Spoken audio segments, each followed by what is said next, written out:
March 4th, 2025. A U.S. MQ-9 Reaper drone cruises 25,000 feet above the Red Sea, running a quiet ISR loop. Its mission? Track shipping routes, scan heat signatures, and, off the record, keep an eye on Western Yemen. Standard stuff. But today wasn't standard. At 0842 local time, the Reaper's onboard sensors detected something off. A heat plume, then another. 2 missile launches from somewhere near Al Hudaydah. They're fast. Too fast.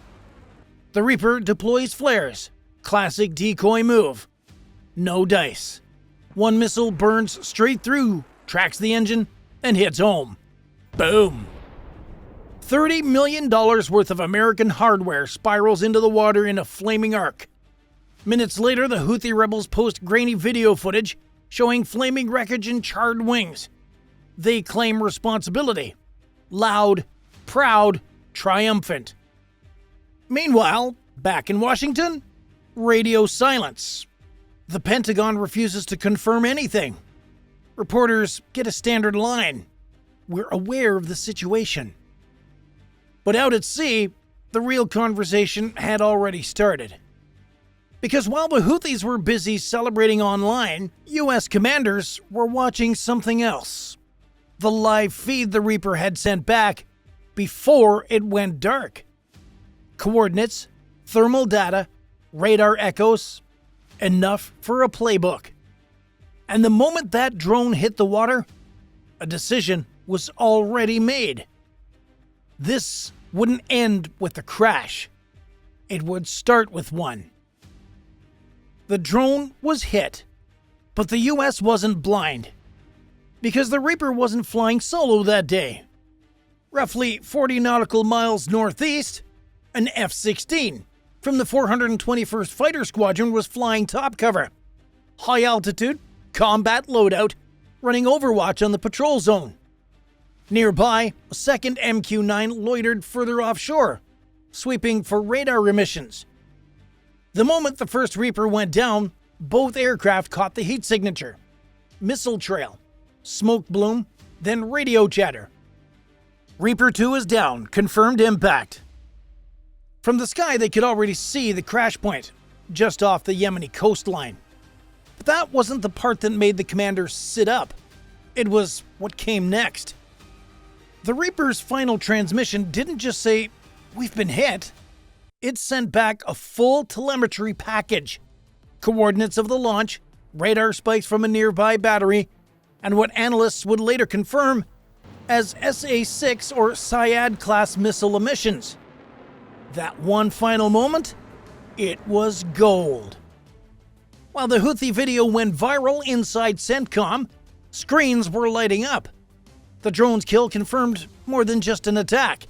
It revealed a precise launch point. And it wasn't random. That spot had been quiet for weeks. Today, it roared to life just long enough to fire, and then tried to vanish. Didn't matter. The USS Eisenhower had already flagged the telemetry and pushed it to a satellite relay. By the time the drone hit the ocean, the Navy had eyes on where the fire came from and what was standing nearby. Because now, it wasn't about surveillance anymore. It was about payback. When a U.S. drone goes down, people notice. When it transmits targeting data as it's dying, people move. Less than 20 minutes after the impact, the USS Dwight D. Eisenhower's Combat Information Center had locked in on the coordinates. Heat signatures, radar pings, and telemetry timestamps were synced with satellite surveillance. The launch site was no longer a ghost. It was a red dot glowing on every screen. In a secure conference room, 3 decks down, operations officers stood around a digital map. The captain didn't need to raise his voice. Package Bravo. Prep it now. That phrase alone flipped the carrier from passive to predatory. Package Bravo isn't routine. It's not some flyby warning shot. It's a full multi-phase retaliatory strike. Pre-vetted, standing by, just waiting for a reason. Well, the Houthis had just given them one. By the 40-minute mark, carrier deck crews were already wheeling out JDAMs and HARM missiles. Pilots were being pulled from bunks and briefed. Nobody needed convincing. They'd seen the feed. They watched the Reaper die in real time. One officer later said, "It wasn't just a drone, it was a message to us. So, we wrote one back." Final coordinates were loaded into strike packages. Intel confirmed the site was still hot. No signs it had been fully evacuated. If they moved fast, they'd hit more than just dirt. Meanwhile, on a nearby Arleigh Burke-class destroyer, VLS cells unlocked. Tomahawk missiles were loaded and armed. Overhead, an E-2D Hawkeye circled into position to guide the incoming wave. And somewhere behind the clouds, Growlers were already jamming Houthi comms, muddying the water. No press releases, no leaks. Just metal, fuel, and intent. Because this wasn't going to be a political response. This was going to be mechanical, surgical, and loud. And for the men and women on board those jets, they weren't flying into Yemen. They were flying into closure. Back on the Truman's deck, the night lit up like a thunderstorm made of steel. Within minutes of the green light, the flight deck was moving like a machine. Only this machine breathed, barked orders, and moved 70,000 pounds of jet fuel and warheads like it was muscle memory. The USS Dwight D. Eisenhower may be the flagship, but the Truman, also in the region, had the birds ready to fly. Flight crews worked in silence, except for sharp commands. Overhead, an E-2D Hawkeye spun up and launched first, eyes in the sky. But just behind it, a pair of EA-18G Growlers taxied toward the catapults, ready to jam enemy radar and blind any early warning systems that might still be alive. Then came the birds with the teeth. Each Hornet roared down the catapult, flung off the deck with afterburners screaming. The launch cadence was brutal, one jet every 30 seconds. The night sky over the Red Sea turned into an outbound warpath. Meanwhile, aboard a nearby Arleigh Burke-class destroyer, hatches opened with a hydraulic hiss. Vertical launch systems came alive. Inside each, a Tomahawk cruise missile, programmed and primed. The destroyer's radar pinged steady, watching the sky for trouble. But tonight, it was their turn to send something back. Within seconds, the first Tomahawk roared skyward, then another, then another. A multi-domain strike package was officially airborne. From the sea, from the sky, from the dark. And the message was simple. You hit a drone, we bring the swarm. The swarm was coming, and it wasn't subtle. First contact came at just after 0200 local time. A mobile launch platform outside Al Hudaydah lit up briefly on thermal. Seconds later, it lit up permanently. Detonated by a JDAM dropped from 25,000 feet. Secondary explosion confirmed. Munitions were stored nearby. The Houthis didn't stand a chance. Their eyes were shut, their ears were deafened, and their hands too slow. Then came the hammer. Wave 2 brought the rest of the strike package down on a suspected drone warehouse, tucked inside a civilian industrial zone. Precision strikes only, no collateral. But the buildings? Gone. Multiple secondary pops echoed for minutes. Fuel, explosives, electronics, whatever they were hiding. One of the last targets was the most important. A known command bunker dug into the hills of Ras Isa. Buried deep, camouflaged, didn't matter. The final Tomahawk hit it dead center, sending a shockwave across the sand. Surveillance drones overhead caught the moment the bunker doors blew outward. Back on the Truman, pilots reported in. No losses, all targets struck, mission complete. But they didn't cheer. No high fives, no fist bumps. This wasn't Hollywood. Just quiet nods, mission logs updated, and aircraft refueled for the next one. Meanwhile, back at CENTCOM, the strike was declared a success. Minimal risk, 0 casualties, multiple HVTs likely neutralized. But the official response? Still nothing. The White House stayed silent. No podium, no press release. Because this wasn't just about hitting back. It was about resetting the rules. And for the Houthis, they hadn't just lost a drone launcher, they lost the map. By sunrise, the sky over Yemen was quiet again. Too quiet. Satellite images taken just hours after the strike showed the truth. Charred buildings, collapsed walls, smoldering debris fields. The command bunker? Gone. The drone warehouse? Vaporized. What remained was a trail of blackened targets, stretching across 50 square kilometers. But from Washington? Not a word. No official statement, no mention in a briefing room. Reporters asked, officials deflected. We continue to monitor regional security developments. Translation?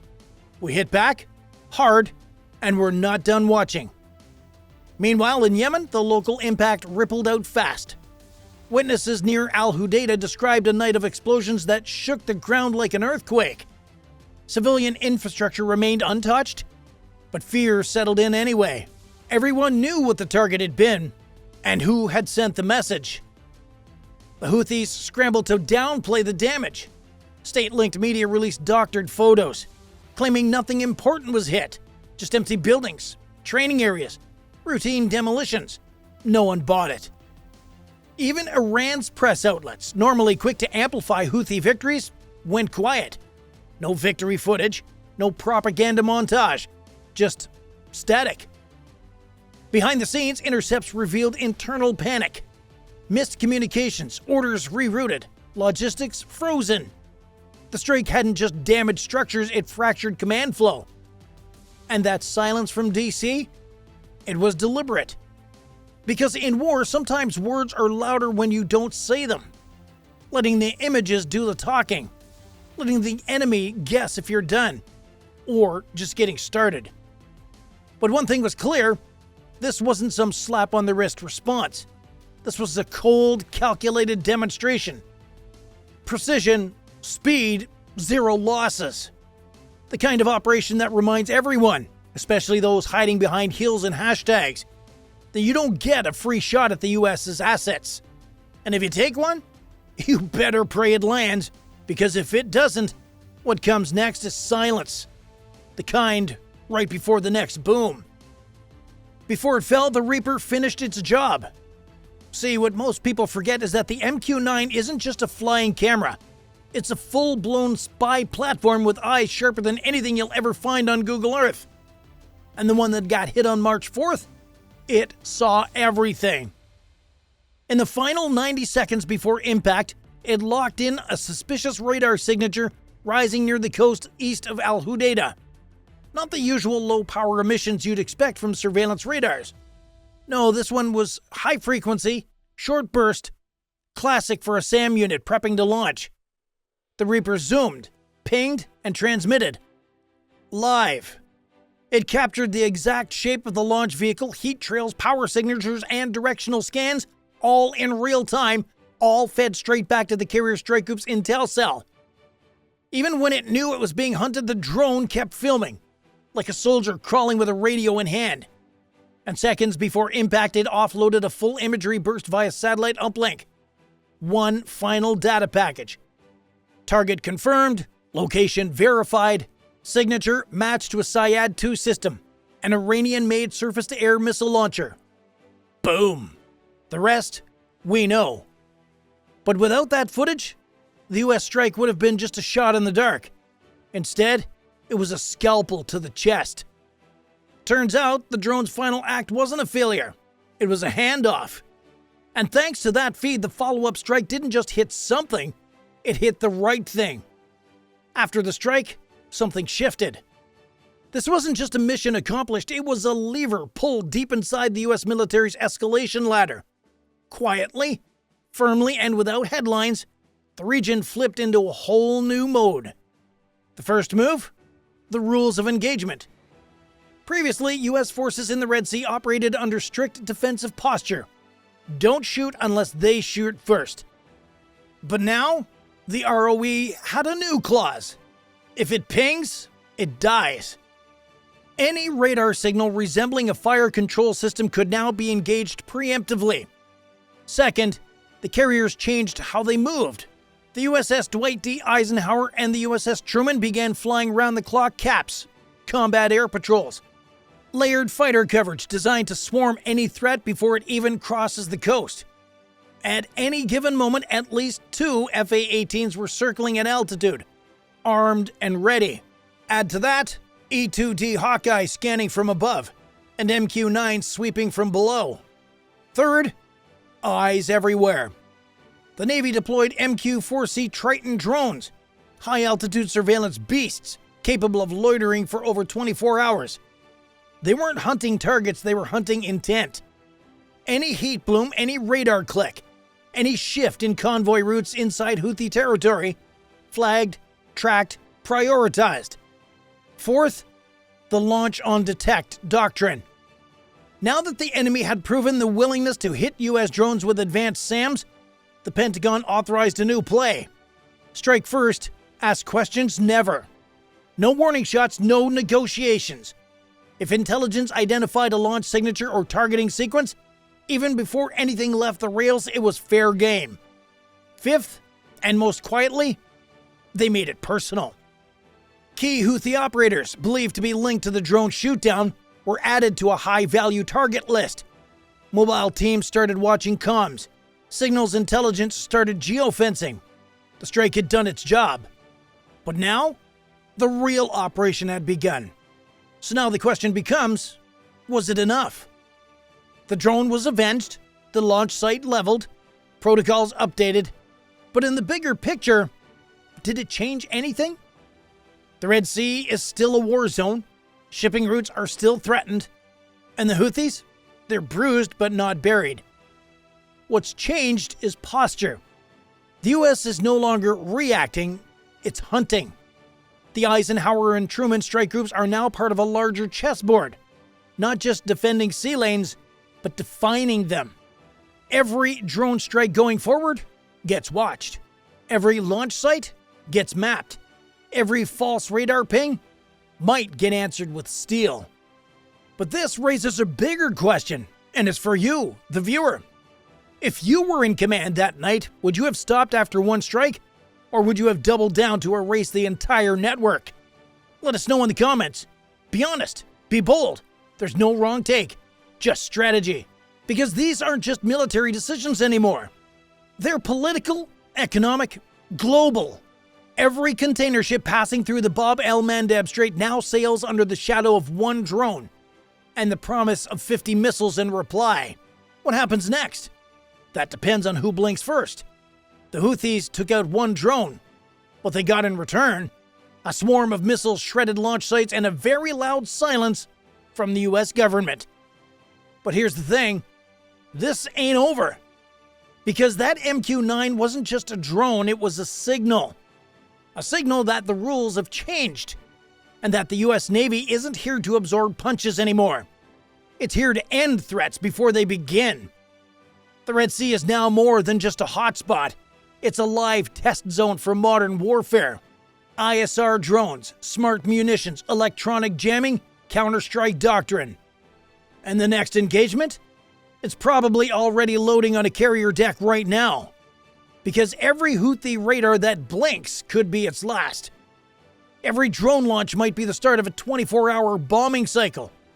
And the next shot they fire might not miss. So here's your final question. Do you think that the US should keep responding strike for strike? Or is it time to escalate and shut it all down? Let us know in the comments. We read every one. And if you found this breakdown intense, eye-opening, or just flat out wild, smash that like button, subscribe to the channel, and tap that bell so you never miss what comes next. Thanks for watching. Stay sharp. Stay safe.